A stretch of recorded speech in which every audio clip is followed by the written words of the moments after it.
Marcus Williams looked up at the big brick building in front of him. Riverside Middle School was much bigger than his old school. The parking lot was full of shiny cars and yellow buses. Students walked in groups, laughing and talking loudly. Marcus took a deep breath and adjusted his backpack. It was his first day at a new school. His family had moved to this small town in Ohio 3 weeks ago. His dad got a new job at the car factory. His mom said it would be good for them. But Marcus was not so sure.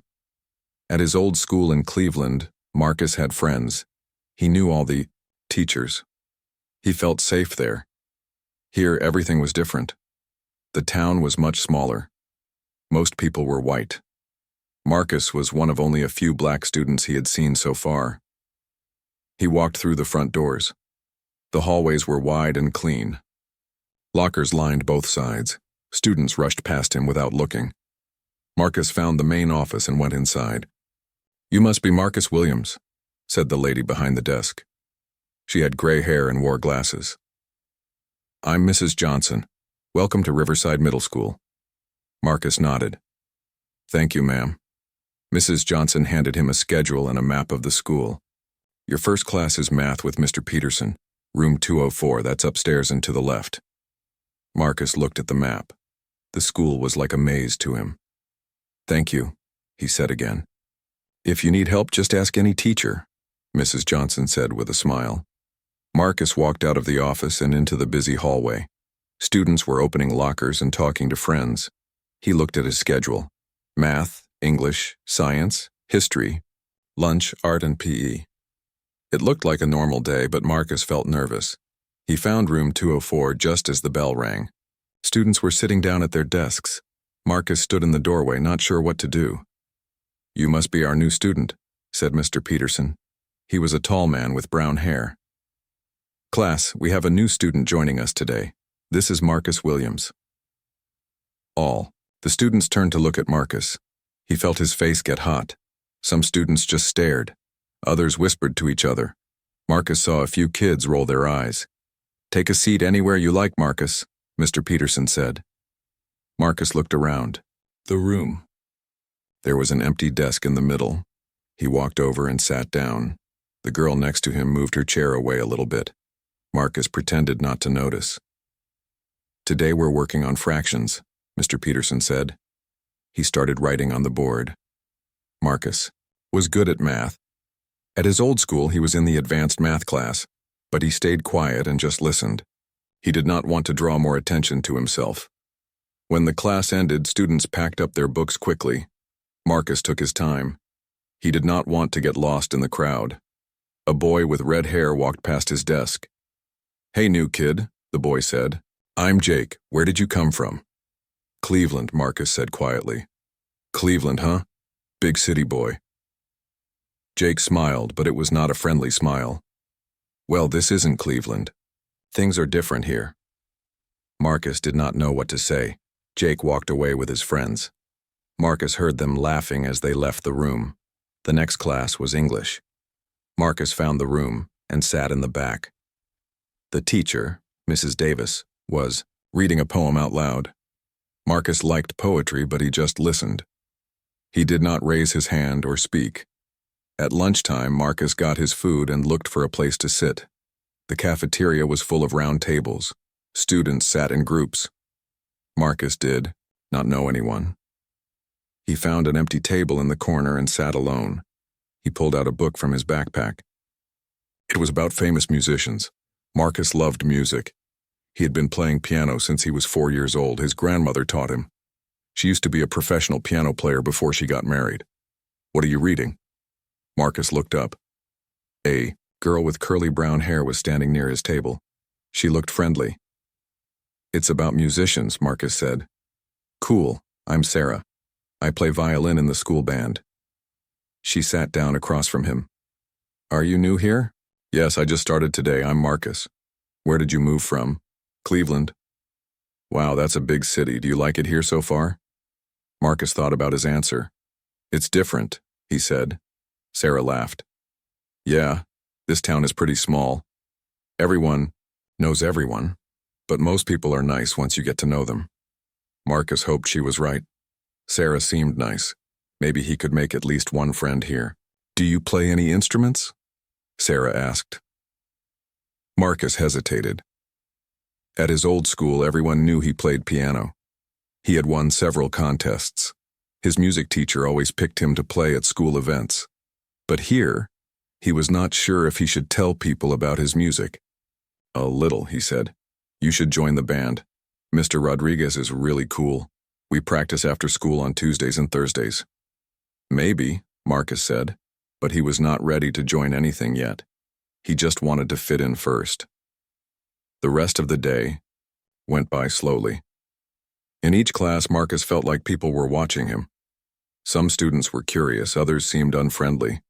Most just ignored him completely. In history class, the teacher talked about the Civil War. Marcus knew a lot about this topic. His grandmother had told him stories about their family history. But when the teacher asked questions, Marcus did not raise his hand. He did not want to be the only one talking. After school, Marcus walked to the bus. He sat by himself near the front. Through the window, he watched the town go by. Small houses, local shops, and lots of trees. It was quiet and peaceful, but very different from Cleveland. When he got home, his mom was in the kitchen making dinner. "How was your first day, honey?" she asked. "It was okay," Marcus said. He did not want to worry her. "Did you make any friends?" "I met a girl named Sarah. She plays violin." His mom smiled. "That's wonderful. See, I told you it would be fine." Marcus nodded, but he was not sure if it would really be fine. He felt like an outsider. People looked at him differently here. He could feel it. That night, Marcus sat at the piano in their living room. His parents had made sure to move the piano to their new house. It was old, but still sounded beautiful. Marcus started playing a soft melody. Music always made him feel better. His grandmother had taught him that music was a universal language. "It doesn't matter what color you are or where you come from," she used to say. "Music speaks to everyone's heart." Marcus hoped she was right. Maybe one day music would help him find his place in this new town. But for now, he would just take things one day at a time. Tomorrow was another day at Riverside Middle School. He would try his best to fit in and make friends. But deep down, Marcus knew that being different in a small town was not going to be easy. 3 weeks had passed since Marcus started at Riverside Middle School. He was getting used to the daily routine, but he still felt like an outsider. Most students were polite but distant. Some were not even polite. Marcus had made one real friend, Sarah from the cafeteria. She always saved him a seat at lunch and included him in conversations. But even with Sarah's friendship, Marcus felt lonely most of the time. Every morning, Marcus walked through the hallways and heard whispers. Students would stop talking when he walked by.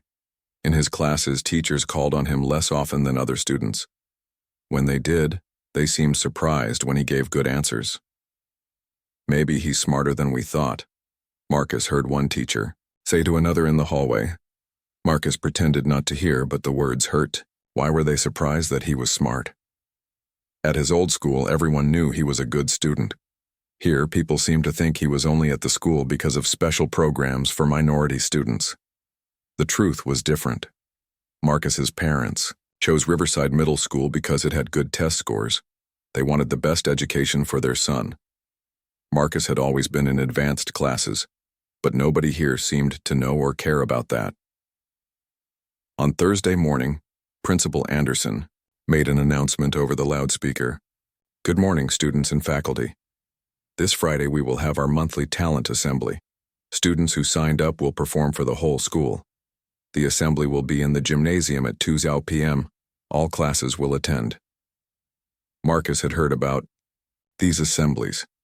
Students could sing, dance, do magic tricks, or show other talents.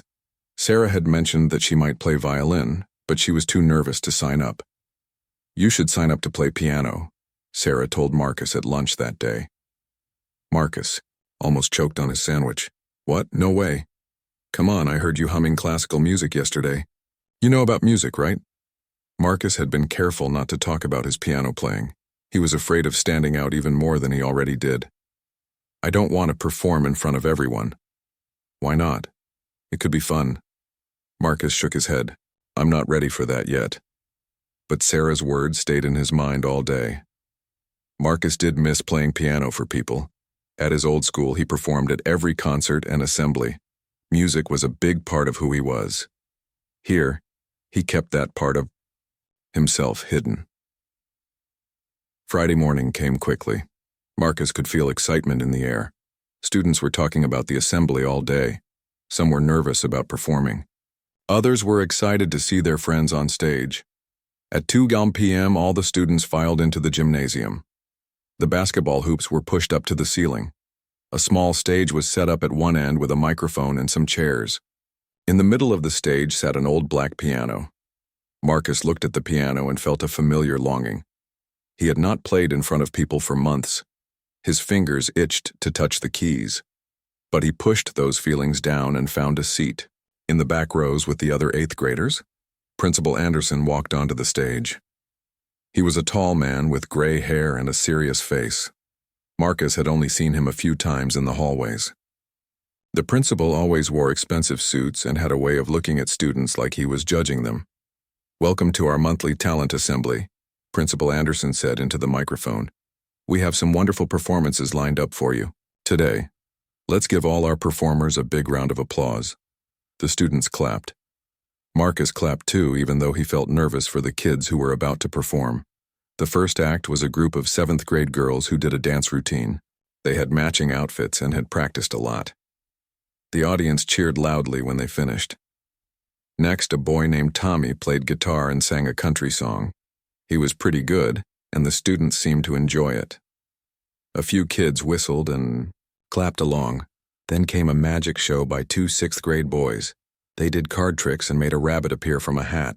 Some tricks worked better than others, but everyone laughed and had fun. Marcus was starting to relax and enjoy the show when Principal Anderson came back to the microphone. "Next up, we have Jennifer Walsh playing piano," the principal announced. A girl with long blonde hair walked onto the stage. Marcus recognized her from his English class. Jennifer was popular and got good grades.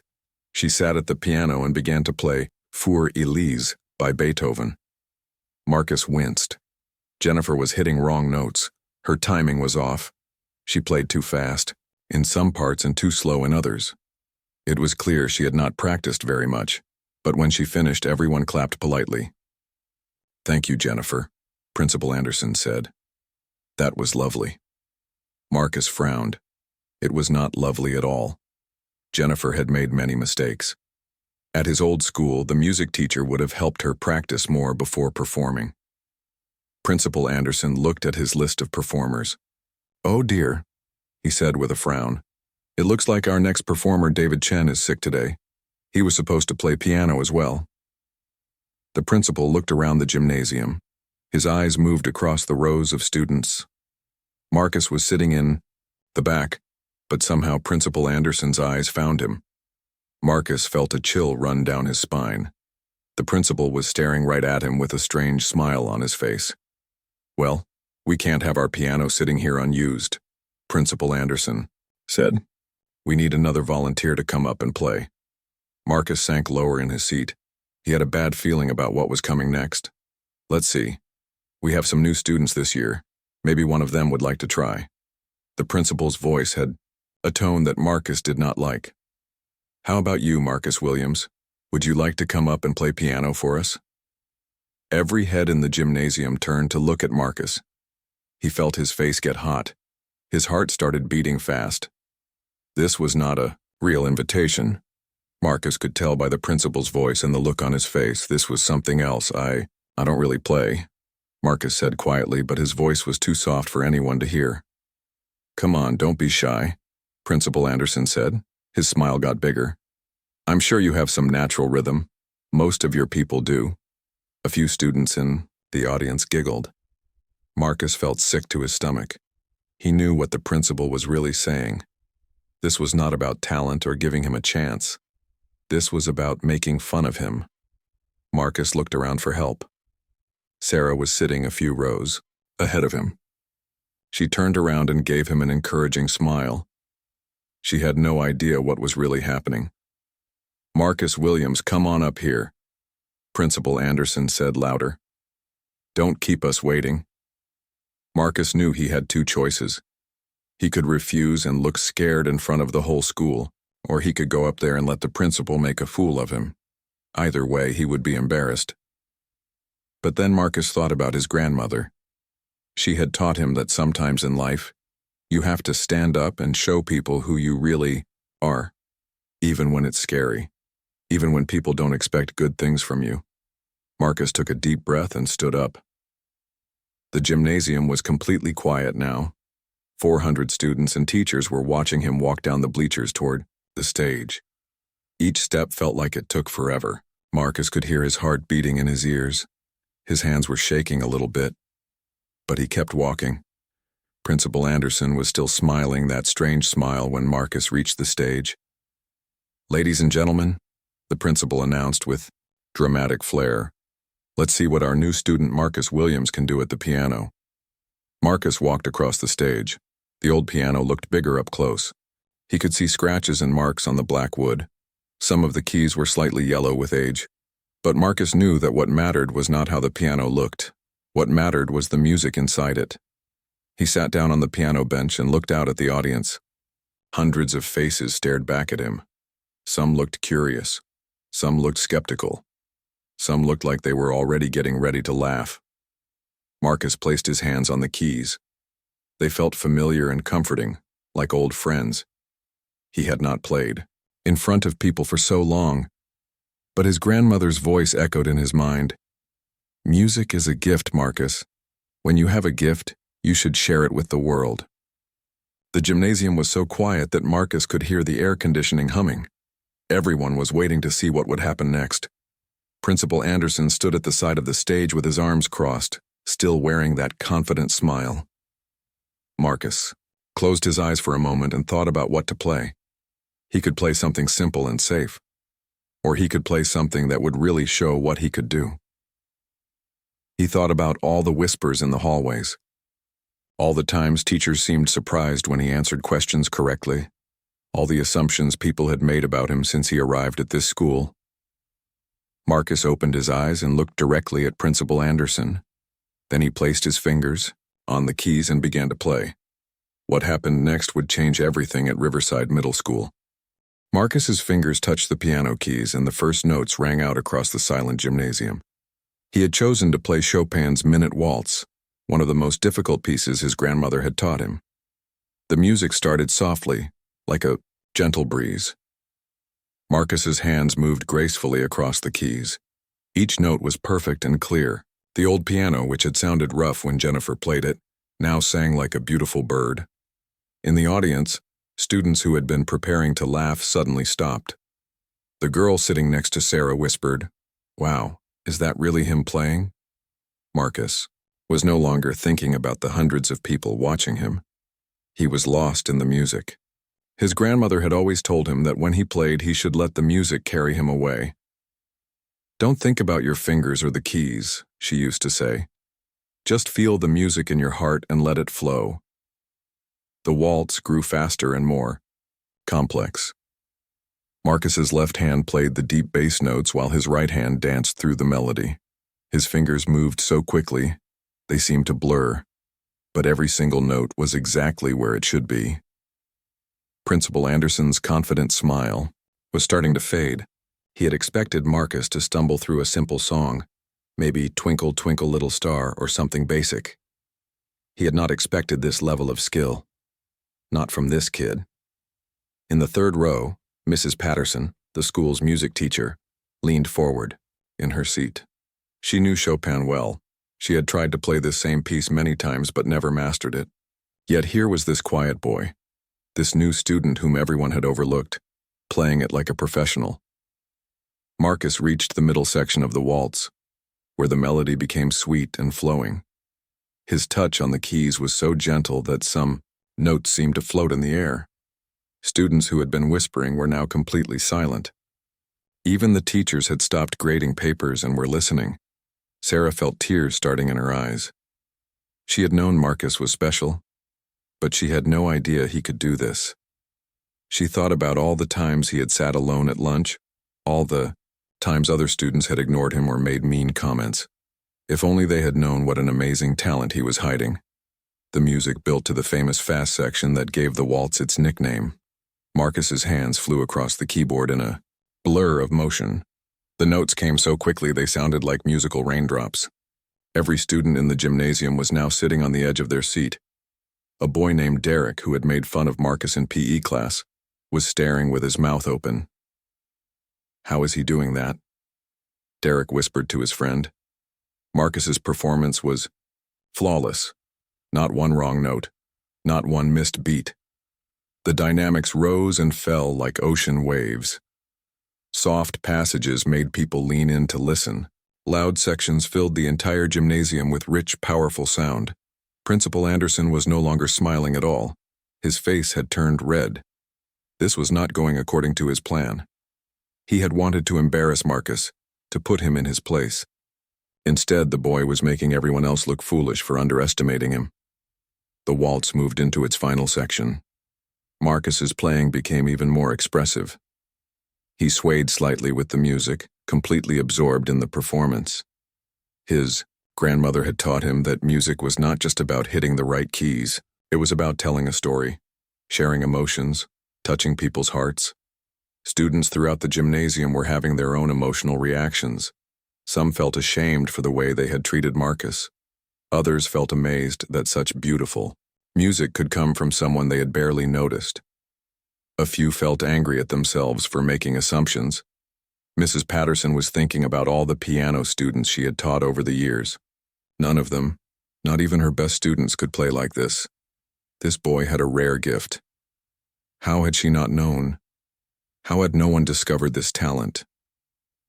As the music neared its end, Marcus played with even more passion. The final runs up and down. The keyboard were lightning fast but perfectly controlled. Each note rang out clearly despite the incredible speed. The last chord filled the gymnasium with rich, beautiful sound. As the final notes faded away, Marcus sat still for a moment, his hands resting on the keys. He was breathing hard, not from being tired, but from the emotion of playing again after so long. For several seconds, the gymnasium was completely silent. 400 people sat frozen, processing what they had just heard. It was as if time had stopped. Then, from somewhere in the middle of the audience, one person started clapping. Then another joined in. Within seconds, the entire gymnasium erupted in applause. Students were not just clapping politely like they had for the other performers. They were cheering, whistling, and standing up. Many had never heard piano playing like this in real life. Some had tears in their eyes. "Oh my God," shouted a girl from Marcus's English class. "That was incredible." "How did he learn to play like that?" asked another student.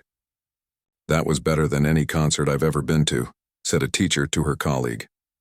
Marcus stood up from the piano bench, overwhelmed by the response. He had expected some polite clapping, maybe a few compliments. He had not expected this explosion of appreciation. Sarah was clapping so hard her hands hurt. She was crying and laughing at the same time. "Marcus," she shouted over the noise, "that was amazing." The applause went on and on. Students in the back rows were standing on their seats to get a better look at Marcus. Teachers were shaking their heads in amazement. Even the custodian, who was fixing a light in the back of the gym, had stopped working to listen. Principal Anderson stood frozen at the side of the stage. His plan had completely backfired. Instead of embarrassing Marcus, he had given the boy a chance to show his incredible talent. Now the principal looked like the fool. Mrs. Patterson pushed her way through the crowd of students and teachers. She needed to talk to Marcus immediately. In 20 years of teaching music, she had never heard a student play with such skill and emotion. "Marcus!" she called out as she reached the stage. That was extraordinary. Absolutely extraordinary. Marcus climbed down from the stage, still in shock from the response. Students were surrounding him now, all talking at once. "Where did you learn to play like that? How long have you been playing? Can you teach me some piano? Do you know any other songs?" Marcus tried to answer their questions, but there were too many people talking. He felt dizzy from all the attention. Just minutes ago, these same students had been ignoring him or treating him badly. Now they were acting like he was a celebrity. "Give him some space," Sarah said, pushing through the crowd. She grabbed Marcus's arm and pulled him away from the mob of students.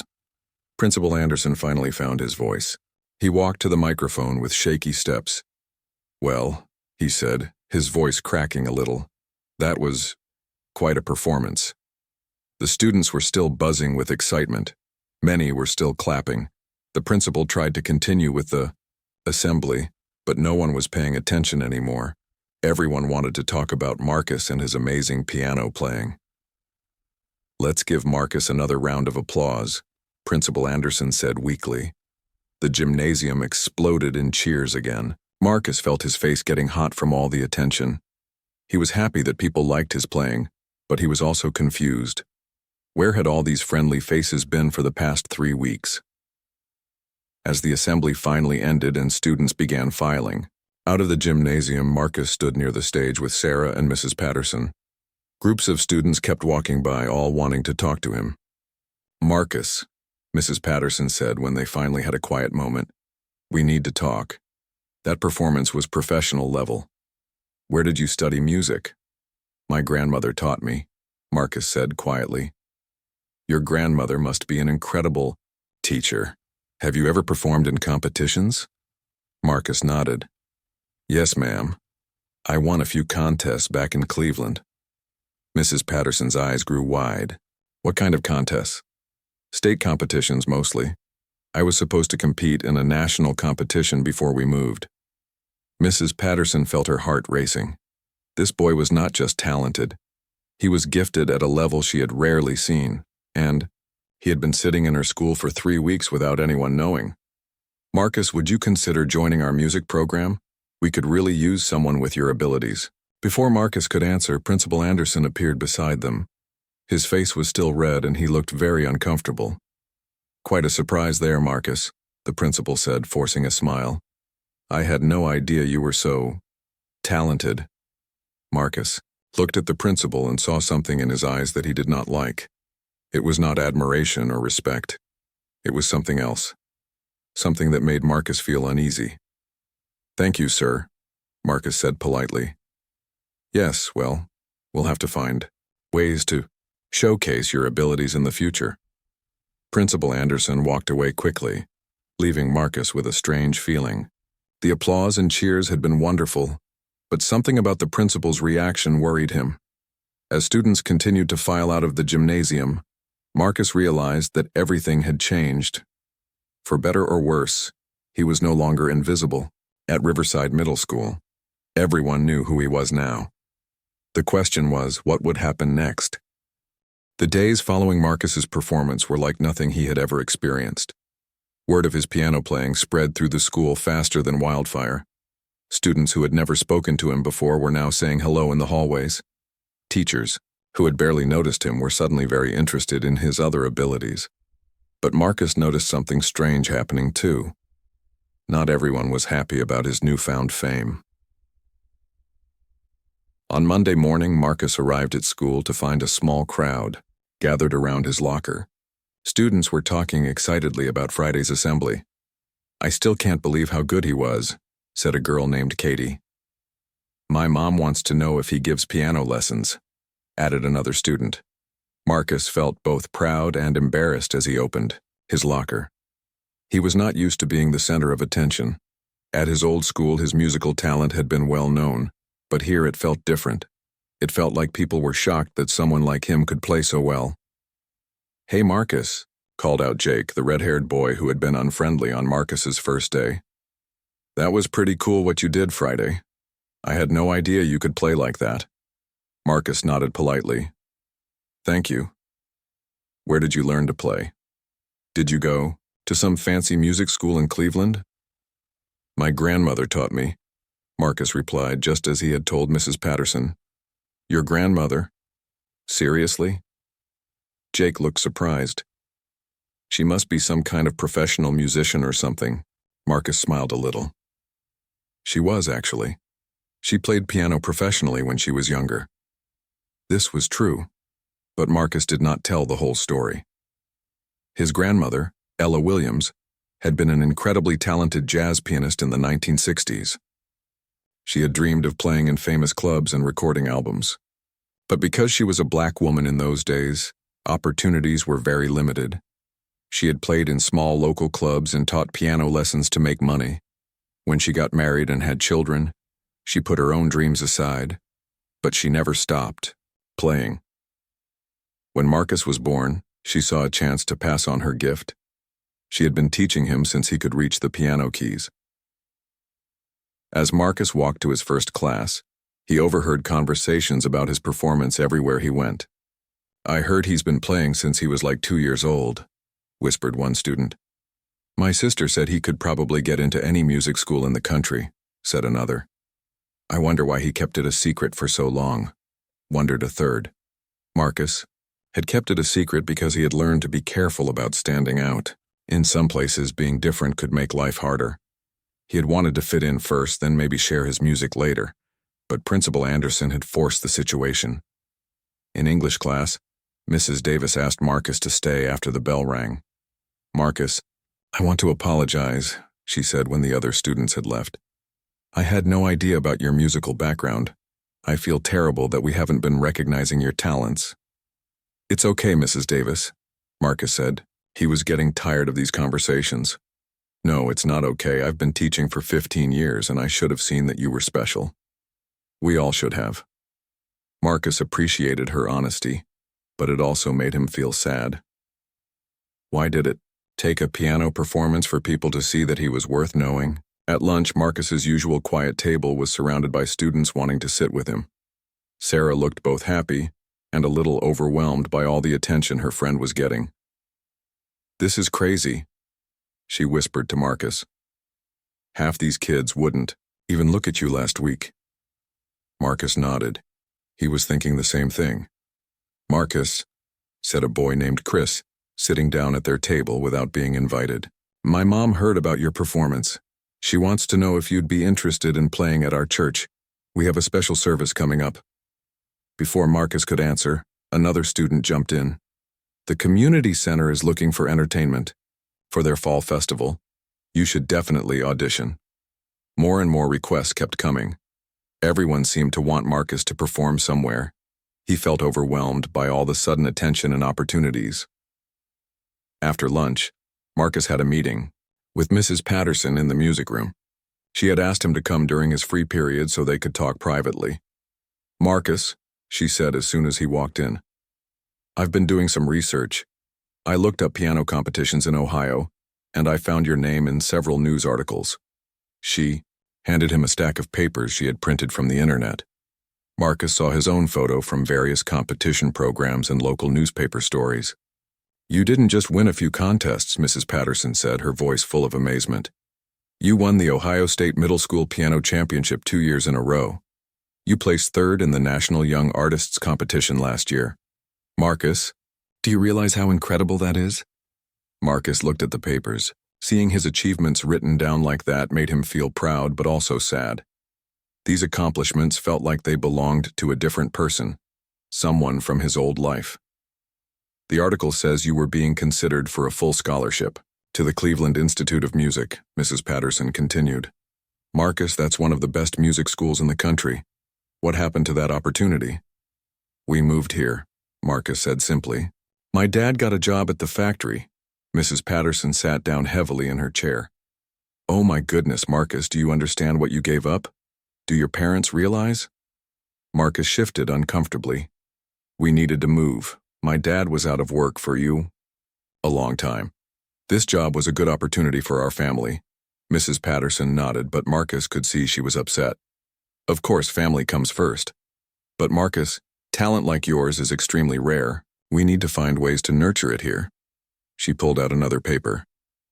"I've been looking into programs and competitions in this area. There are opportunities, but you'll need proper training and preparation. I'd like to work with you personally, if you're interested." Marcus felt a spark of hope. "Really? You would do that?" "Marcus, it would be an honor. I've never had the chance to work with someone of your caliber." They talked for the rest of the period about practice schedules and possible competitions. Marcus felt excited about music again for the first time since moving to Riverside. But as he left the music room, Marcus ran into Principal Anderson in the hallway. "Marcus, the principal said, blocking his path. "I'd like to speak with you for a moment." They walked to the principal's office. Principal Anderson closed the door and sat behind his large desk. Marcus sat in a chair across from him, feeling nervous. "That was quite a performance on Friday," Principal Anderson said. His voice was friendly, but his eyes were not. "Thank you, sir. I have to admit I was surprised. When I called you up to play, I wasn't expecting that level of skill." Marcus said nothing. He could tell the principal was leading up to something. "It makes me wonder," Principal Anderson continued, "why you didn't mention your musical background when you enrolled here. Most students would be proud to share such impressive achievements." Marcus felt defensive. "No one asked me about music, sir." "Well, that's true. But still, it seems unusual to keep such talent hidden. Unless—" The principal paused and leaned forward. "Unless you were trying to get some kind of advantage by flying under the radar." Marcus was confused. "I don't understand what you mean, sir." "What I mean is this. Some students like to downplay their abilities when they transfer to new schools. Maybe they think it will help them get special treatment or extra help they don't really need." Now Marcus understood, and he felt angry. "I never asked for special treatment, sir. I just wanted to fit in." Of course, Principal Anderson said, but his tone suggested he did not believe Marcus. "I'm just saying that now that we know about your talents, we'll need to make sure you're being appropriately challenged academically as well." The way he said talents made Marcus feel like the principal thought his abilities were fake or exaggerated. "I'm sure Mrs. Patterson has big plans for you in the music program," the principal continued. "Just remember that music is an extracurricular activity. Your academic performance is what really matters here." Marcus left the principal's office feeling confused and upset. Why did Principal Anderson seem angry about his musical ability? Shouldn't the school be proud to have a talented student? That evening at dinner, Marcus told his parents about his day. His mother was thrilled about all the positive attention he was getting. "I'm so proud of you, honey," she said. "It sounds like people are finally seeing how special you are." His father was more cautious. "Just be careful, son. Not everyone is going to be happy about your success. Some people don't like it when others shine too bright." Marcus thought about his father's words as he went to bed that night. He was happy that people finally knew about his music, but he was also worried. Principal Anderson's reaction had been strange and unsettling. As he drifted off to sleep, Marcus could not shake the feeling that his performance on Friday had started something bigger than just recognition for his talent. He had the sense that changes were coming to Riverside Middle School, and not all of them would be good. Little did Marcus know that Principal Anderson was already making plans that would affect his future at the school. The principal felt embarrassed and angry about Friday's assembly. In his mind, he had been made to look foolish in front of the entire school. And Principal Anderson was not the kind of man who forgot when someone made him look bad. 2 weeks after the assembly, Marcus's life at Riverside Middle School had completely transformed. The music room had become his second home. Mrs. Patterson had arranged for him to have access to the piano during lunch and after school. Word of his talent had spread beyond the school walls and into the community. On Tuesday afternoon, Marcus was practicing Rachmaninoff's Piano Concerto No. 2 when Sarah burst through the music room doors. "Marcus!" she exclaimed, holding up her phone. "You're not going to believe this." Marcus stopped playing and turned around. "What's wrong? You look like you've seen a ghost." "Look at this." Sarah shoved her phone toward him. On the screen was a video with the title "Middle School Student Plays Piano Like a Professional." Marcus stared at the phone in shock. Where did this come from?" "Someone recorded your performance at the assembly and posted it online." "Marcus, this video has been viewed over 50,000 times." Marcus's hands started shaking. 50,000 people have seen me play? More than that now. Look at the comments. Sarah scrolled down to show him. People are calling you a prodigy. Someone said you should be performing at Carnegie Hall. Another person asked if you're available for concerts. Marcus felt dizzy. He had wanted recognition for his talent, but this was bigger than anything he had imagined. Who posted this? I don't know. The account name is just Riverside Fan. But Marcus, this is amazing, you're going viral. Mrs. Patterson walked into the music room just as Sarah finished speaking. She was carrying a stack of papers and looked very excited. Marcus, perfect timing, she said. I've been getting phone calls all afternoon. Apparently there's a video of your performance spreading on social media. We just found out, Marcus said weakly. Well, the calls I've been getting are from some very important people. The director of the Cleveland Institute of Music saw the video. He wants to arrange an audition for you.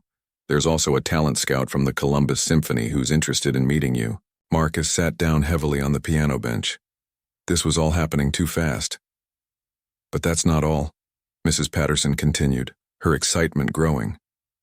A reporter from the local newspaper wants to do a story about you, and Channel 8 News wants to come film a segment about our music program. Sarah grabbed Marcus's arm. This is incredible. You're going to be famous. But Marcus was not feeling excited.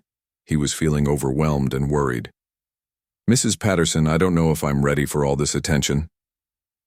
Marcus, opportunities like this don't come around often. You have a gift that could take you anywhere in the world. Don't you want to share it? Before Marcus could answer, the music room door opened again. This time it was Principal Anderson, and he did not look happy. Mrs. Patterson, I need to speak with you and Marcus immediately, he said in a stern voice. Mrs. Patterson looked surprised. Of course, Principal Anderson. What's this about? The principal closed the door behind him and crossed his arms. It's about this video that's been posted online, the one showing Marcus's performance. Isn't it wonderful, Mrs. Patterson said. Marcus is getting recognition from all over the state. Wonderful. Principal Anderson's voice rose. Do you realize what this could mean for our school? We're going to have reporters and cameras everywhere. This is going to be a circus. Marcus felt his stomach drop. He could tell where this conversation was heading. Sir, Marcus said quietly, I didn't ask for any of this. I don't even know who posted the video. That's exactly the problem, Principal Anderson said. Someone recorded a school assembly without permission and posted it online. This is a violation of our privacy policies. Mrs. Patterson stepped forward. Principal Anderson, surely you're not suggesting that Marcus's talent is a problem for the school. I'm suggesting that we need to control this situation before it gets out of hand. I've already had 3 phone calls from the school district office asking about this video. And what did you tell them? Mrs. Patterson asked. I told them we're looking into it. The last thing this school needs is a media circus disrupting our educational environment. Marcus felt tears starting to form in his eyes. Once again, his talent was being treated like a problem instead of a gift. Mrs. Patterson, Principal Anderson continued, I need you to cancel any interviews or auditions you've arranged for Marcus. We need to let this die down quietly. Absolutely not, Mrs. Patterson said firmly. Principal Anderson, Marcus has extraordinary talent. These opportunities could change his life. And what about the lives of our other 800 students? They deserve to learn in a peaceful environment, not a media zoo. Sarah, who had been listening quietly, suddenly spoke up. Mr. Anderson, why are you trying to stop Marcus from getting the recognition he deserves? The principal turned to Sarah, with cold eyes. Young lady, this conversation doesn't concern you. I suggest you return to class. Actually, Marcus said, finding his voice. Sarah can stay. She's my friend, and she has a right to be here. Principal Anderson's face turned red. Marcus, you seem to have developed quite an attitude since your little performance. Let me remind you that you're still a student at this school and you'll follow our rules. What rules am I breaking? Marcus asked, his voice getting stronger. Playing piano? Being good at something? You're breaking the rule about respecting authority. And if you keep this up, you'll find yourself in detention. Mrs. Patterson stepped between Marcus and the principal. Principal Anderson, you're out of line. Marcus has done nothing wrong. Mrs. Patterson, I'm warning you to stay out of this. You're already on thin ice for arranging these auditions without my permission. I don't need your permission to help a student pursue legitimate educational opportunities. The room fell silent for a moment. Marcus could feel the tension between the two adults. Then Principal Anderson spoke again, his voice dangerously quiet. Let me make something very clear to both of you. This school will not become a platform for anyone's personal agenda. Marcus, if you want to continue attending Riverside Middle School, you'll keep a low profile. No more interviews, no more auditions, no more performances. Is that understood? Marcus felt something inside him snap. All his life he had been told to keep quiet, to not stand out, to make himself smaller so other people would be comfortable. But his grandmother had taught him that his music was a gift from God and gifts were meant to be shared. No, Marcus said firmly. That's not understood. Principal Anderson looked shocked. Excuse me? I said no. I won't hide my talent to make you feel better about yourself, Sarah gasped. Mrs. Patterson looked proud and worried at the same time. Marcus Williams, Principal Anderson said slowly, you've just earned yourself a week of detention. And if you continue with this disrespectful attitude, it will be suspension. For what? Marcus demanded. For being good at piano? For getting attention you don't like? For insubordination and disrespect toward school authority? Mrs. Patterson stepped forward again. Principal Anderson, this is ridiculous.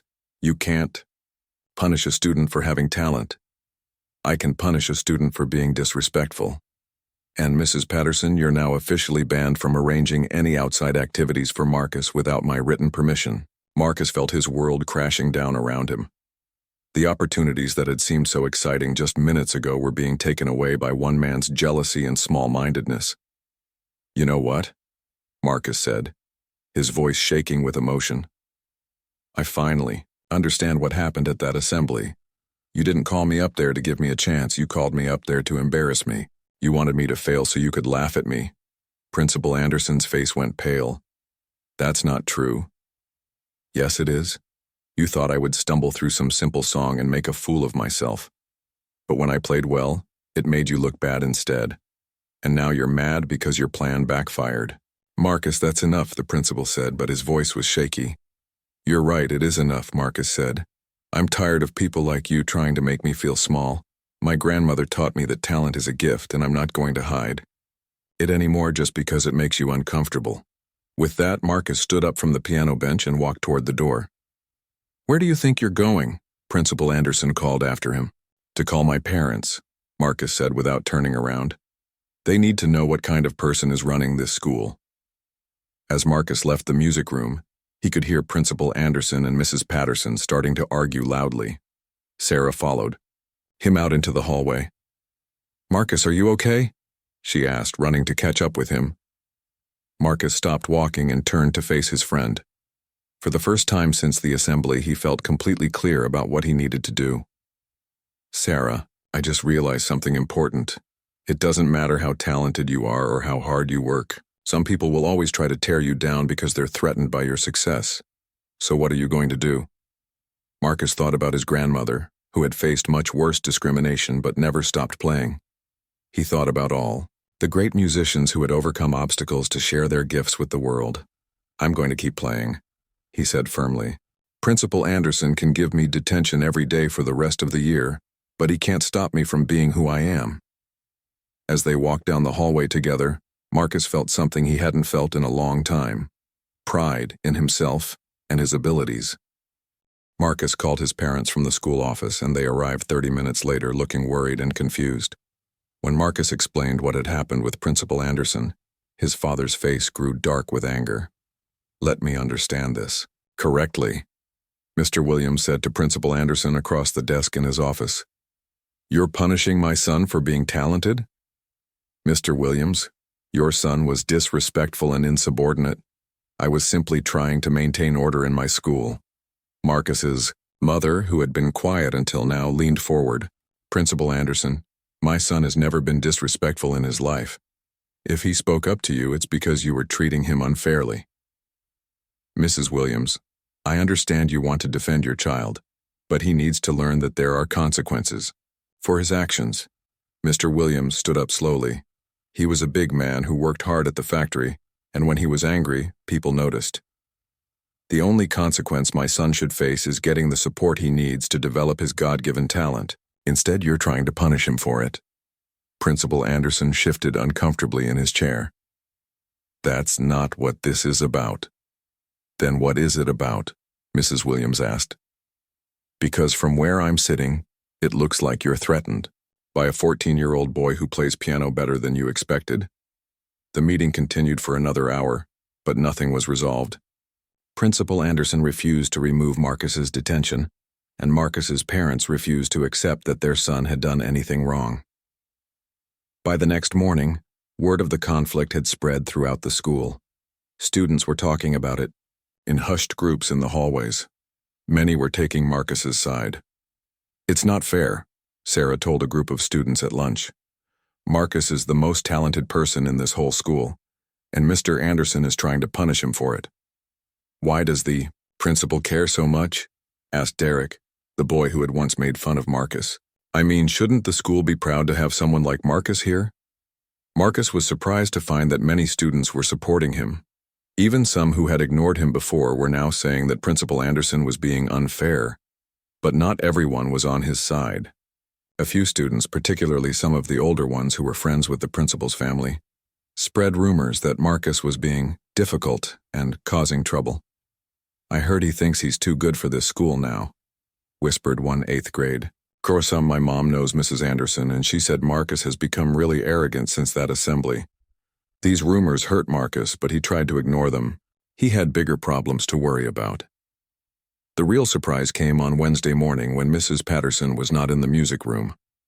Instead, there was a substitute teacher who knew nothing about music. When Marcus asked where Mrs. Patterson was, the substitute just shrugged. I was told she's taking some personal time, the substitute said. But Sarah had heard something different from her friend whose mother worked in the school office. Marcus, Sarah whispered to him during lunch. I think Mrs. Patterson got in trouble for defending you. Someone said Principal Anderson gave her a formal warning about interfering with disciplinary actions. Marcus felt sick to his stomach. Now Mrs. Patterson was being punished because she had stood up for him. This was getting worse and worse. That afternoon, Marcus decided to find Mrs. Patterson and apologize. He found her in her car in the school parking lot during her lunch break. She looked tired and upset. Mrs. Patterson, Marcus said, tapping on her car window. Can I talk to you? She rolled down the window and gave him a sad smile. Hello, Marcus, how are you holding up? I'm sorry, Marcus said immediately. I'm sorry you got in trouble because of me. Mrs. Patterson sighed. Marcus, you don't need to apologize. I got in trouble because I did what I thought was right. Principal Anderson warned me to stay out of the situation with your music opportunities. What does that mean? It means I can't help you arrange auditions or interviews anymore. I can't even recommend you for programs without his permission. Marcus felt tears building in his eyes. So all those opportunities you told me about, I had to cancel them. The Cleveland Institute audition, the Columbus Symphony meeting, the newspaper interview. I had to call everyone and tell them you weren't available. Marcus leaned against the car, feeling defeated. He's really trying to ruin everything for me, isn't he? Mrs. Patterson reached out and touched his arm. Marcus, listen to me carefully. Principal Anderson can control what happens inside this school, but he can't control your talent or your future. Don't let him make you give up on your dreams. But how can I pursue music if he won't let anyone help me? There are other ways. Your parents can contact these programs directly. You can apply for things on your own. And Marcus, that video is still out there. People are still watching it and talking about your talent. She was right about the video. Marcus had checked that morning, and it now had over 200,000 views. Comments were pouring in from musicians, teachers, and music lovers all over the country. Many were asking questions about who he was and where he studied. There's something else you should know, Mrs. Patterson said. I wasn't supposed to tell you this, but I think you have a right to know. Channel 8. News contacted the school directly after seeing your video. They want to do a story about you, but Principal Anderson told them you weren't available for interviews. Marcus felt a surge of anger. He's blocking everything, isn't he? It seems that way. But Marcus, news reporters are persistent people. If they really want to tell your story, they'll find a way to reach you outside of school. That evening at dinner, Marcus told his parents everything Mrs. Patterson had said. His father listened quietly, his jaw getting tighter with each detail. "That's it," Mr. Williams finally said. "I'm calling the school board tomorrow. This has gone too far. Do you think that will help?" Marcus asked. "I don't know, son, but we have to try. What Principal Anderson is doing isn't right, and someone needs to hold him accountable." Mrs. Williams had been looking at her phone during dinner. "Marcus," she said suddenly, "you need to see this." She handed him the phone. On the screen was a Facebook post from someone named Jennifer Walsh, the girl who had played piano badly at the assembly. The post read, "Everyone is talking about Marcus Williams and his piano playing, but no one is talking about how he embarrassed me at the assembly. I had practiced for weeks and then he came along and made me look terrible. Some of us have been working hard in the music program for years, and now this new kid gets all the attention. It's not fair." The post had dozens of comments, some supporting Jennifer and others defending Marcus. Marcus felt his heart sink as he read the negative comments. "She's just jealous," his mother said. "Don't let it bother you." But it did bother Marcus. He was starting to realize that his talent, which had always been a source of joy for him, was now causing problems for other people. He didn't want to hurt Jennifer or anyone else, but he also didn't want to hide who he was. The next morning, things got even more complicated. As Marcus walked into school, he noticed a woman with a camera and microphone standing near the front entrance. She was talking to some students and seemed to be asking questions about him. Marcus tried to slip past her, but she spotted him.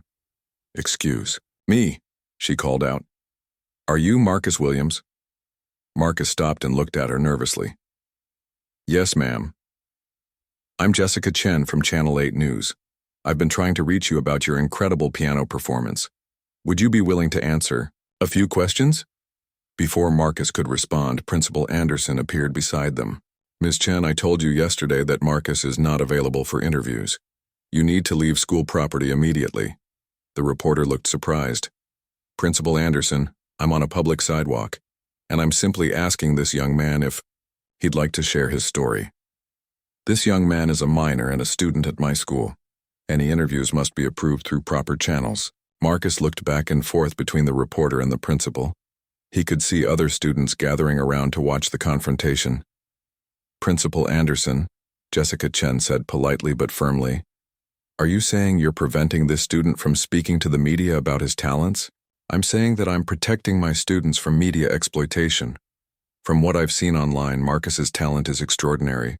Shouldn't the community know about the amazing students in their local schools?" Principal Anderson's face was getting red again. "Ms. Chen, I'm asking you one more time to leave." "Actually," came a voice from behind them, "she doesn't have to leave."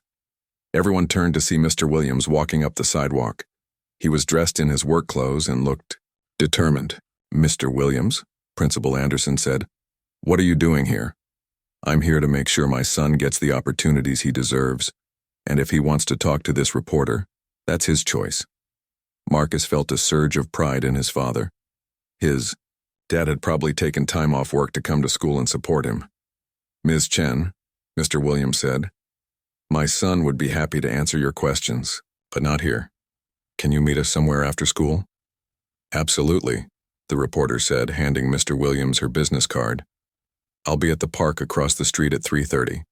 Principal Anderson watched this exchange with obvious frustration. "Mr. Williams, you're making a mistake. This kind of publicity will not be good for Marcus." "Principal Anderson," Mr. Williams said calmly. The interview with Channel 8 News aired that evening, and it changed everything. Jessica Chen had done an excellent job telling Marcus's story. The segment showed clips of his viral performance, interviews with Marcus and his parents, and most importantly, it revealed Principal Anderson's attempts to silence the talented young musician. "What we found at Riverside Middle School," Jessica Chen said on camera, "is a story of extraordinary talent being suppressed by school administration. Despite having a student who could compete at national levels, Principal Anderson has blocked media interviews, canceled auditions, and even disciplined the music teacher who tried to help Marcus pursue opportunities. The story spread quickly through social media and local news networks. By the next morning, Marcus's phone was buzzing with messages from friends and family members who had seen the news. But the real impact became clear when Marcus arrived at school. There was a small crowd of people gathered outside the building. Some were parents of other students. Others were community members who had seen the news story. "There he is," called out a woman Marcus didn't recognize. "Marcus, you were wonderful on the news last night." As Marcus walked toward the school entrance, people approached him with words of encouragement. "Don't let them stop you from sharing your gift," said an elderly man who reminded Marcus of his grandfather. "My daughter saw your video online," said a mother with a young girl. "She's been inspired to start taking piano lessons because of you." Marcus felt overwhelmed by the support, but also worried about what this meant for his day at school. Inside the building, the atmosphere was tense. Teachers whispered in groups in the hallways. Principal Anderson was nowhere to be seen, but his office door was closed and Marcus could hear muffled voices from inside. In his first period math class, Mr. Peterson pulled Marcus aside after the bell rang. "Marcus, I want you to know that not all of the faculty agree with how this situation has been handled," he said quietly. "Many of us think you should be celebrated, not silenced." Similar conversations happened throughout the day. Mrs. Davis from English class told him she was proud of his courage. The librarian mentioned that she had started a folder of articles about young musicians to help inspire other students. Even the school nurse said she had watched his video 5 times, but Marcus also noticed some negative reactions. A few teachers seemed uncomfortable around him, as if he had become a troublemaker. Some students whispered and pointed when he walked by. Jennifer Walsh and her friends made a point of ignoring him completely. The biggest surprise came during lunch. Sarah found Marcus at their usual table and sat down with a serious expression. "Marcus, something big is happening," she said. "My mom got a phone call this morning from other parents who saw the news. They're organizing a meeting for tonight." "What kind of meeting?" "A school board meeting. They want to discuss what's been happening to you and Mrs. Patterson." Marcus felt his stomach flip. "A school board meeting about me?" "Not just about you. About how the school handles talented students and whether administrators should be allowed to block educational opportunities." Before Marcus could respond, Mrs. Patterson appeared at their table. She looked tired but determined. "Marcus, I need to talk to you," she said. "I just came from a meeting with the superintendent. They found a quiet corner of the cafeteria where they could talk privately." "What did the superintendent say?" Marcus asked. "He's aware of the situation now thanks to the news story. He asked me to explain exactly what happened from my perspective. Are you in trouble?" Mrs. Patterson sighed. "I'm not sure yet. But Marcus, there's something else. The superintendent received a phone call this morning from the Cleveland Institute of Music. They saw the news story and want to know why their audition request was denied without consulting with you or your parents." Marcus's eyes widened. "Really? And that's not all. The Columbus Symphony called too. Apparently, several professional musicians have been sharing your video, and there's growing interest in your story." "What does this mean?" "It means that Principal Anderson's attempts to control the situation have backfired. Now there are outside organizations asking questions about why a talented student is being prevented from pursuing opportunities." That afternoon, Marcus could barely concentrate on his classes. He kept thinking about the school board meeting and what it might mean for his future. When the final bell rang, Marcus walked outside to find his parents waiting for him in their car. But they weren't alone. Several other parents were gathered nearby, including Sarah's mother and some people Marcus didn't recognize. "Marcus," his father said as he approached the car, "we're going to the school board meeting tonight. A lot of people want to support you." "How many people?" Sarah's mother stepped forward. "Marcus, I've been making phone calls all day. After seeing that news story, parents throughout the district are upset about how you've been treated. We have over 40 people planning to attend tonight." Marcus felt both grateful and nervous. He had never imagined that his situation would become such a big community issue. The school board meeting was held at the district office building across town. When Marcus and his parents arrived at 7:00 p.m., the parking lot was fuller than usual. Inside, the meeting room was packed with people. Marcus recognized many faces from school, parents of his classmates, several teachers including Mrs. Patterson, and even some students who had come with their families. But there were also people he didn't know, community members who had been moved by his story.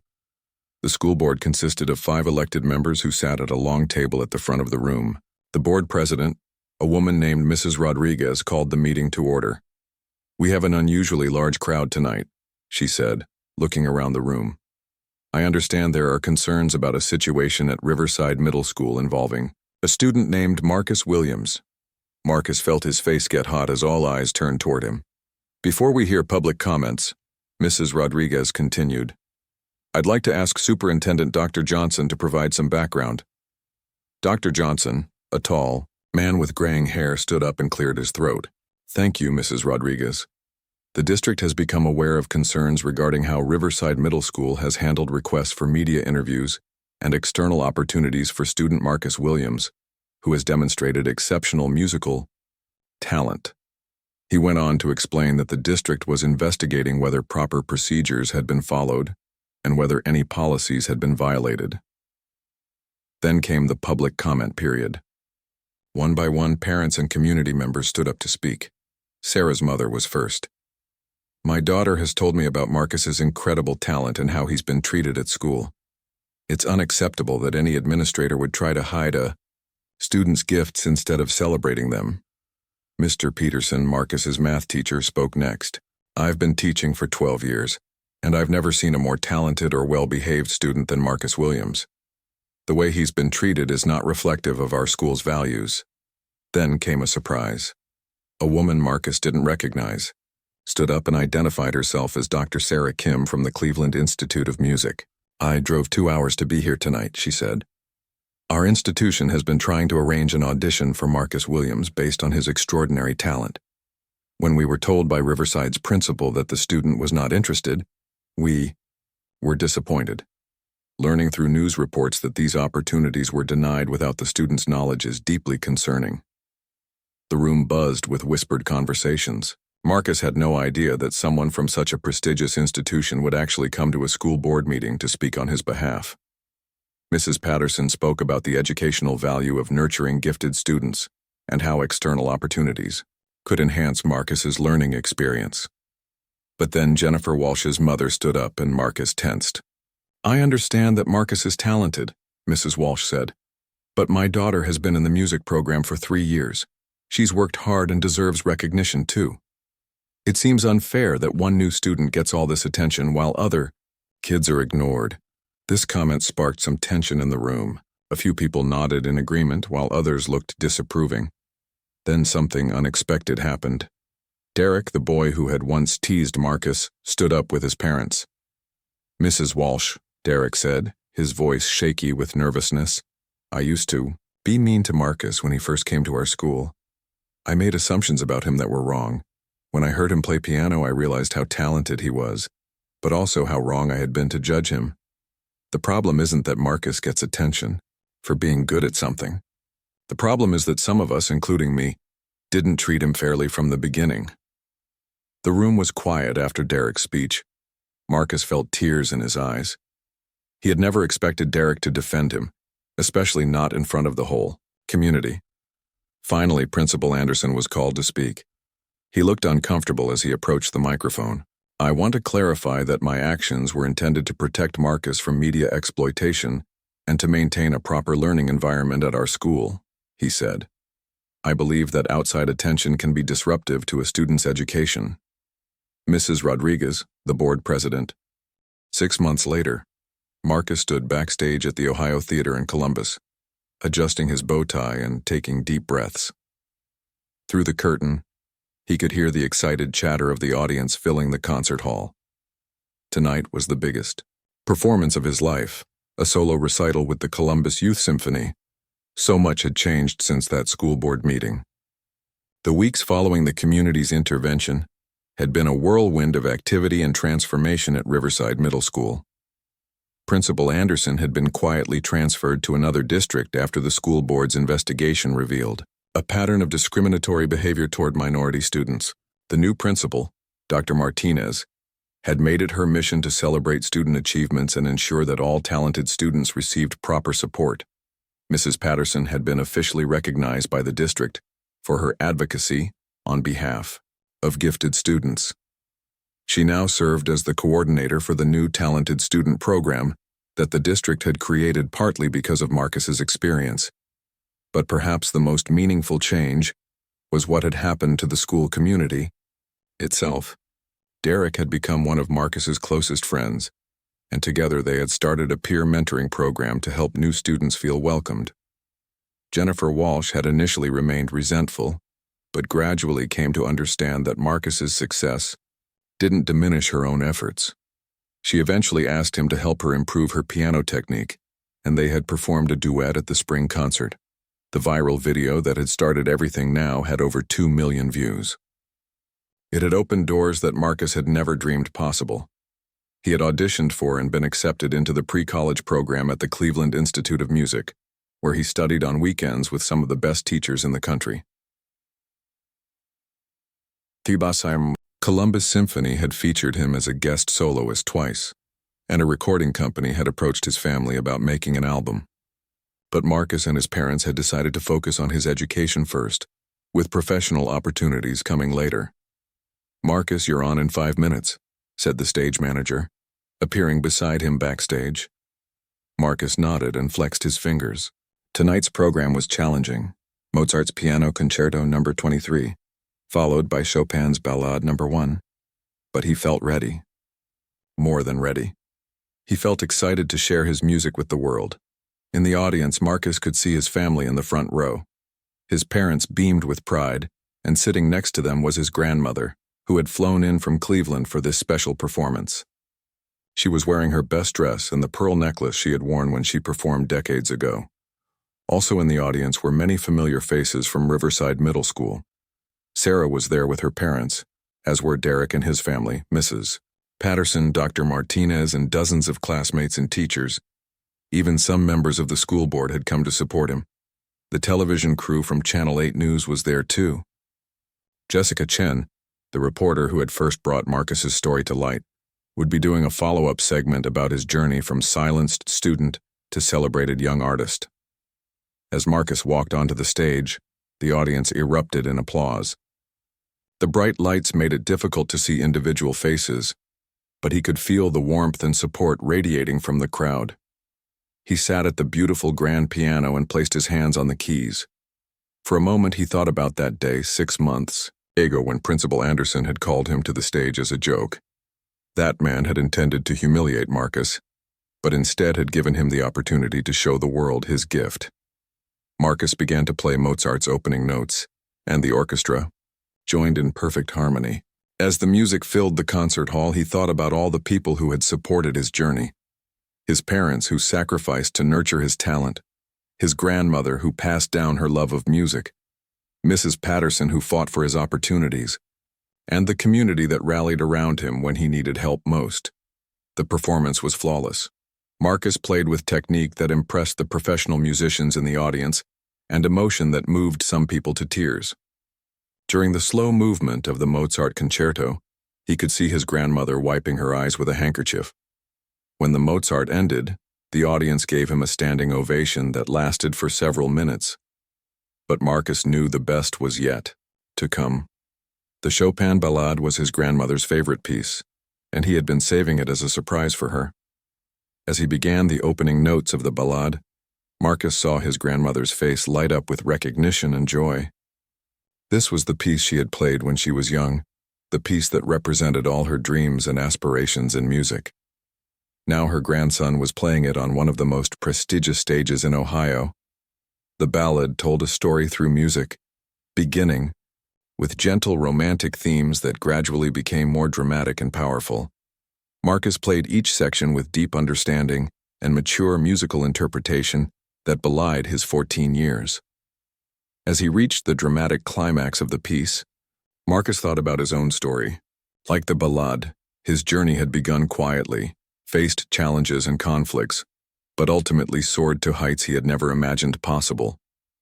The final notes of the Chopin rang out across the concert hall, and then there was a moment of perfect silence. The audience seemed to be holding its breath, moved by what they had just experienced. Then the applause began, even louder than before. People were on their feet, cheering and wiping away tears. Marcus stood and bowed, overwhelmed by the response. As the applause continued, Marcus looked out into the audience and found his grandmother's face. She was crying and clapping and mouthing the words, "I love you," to him.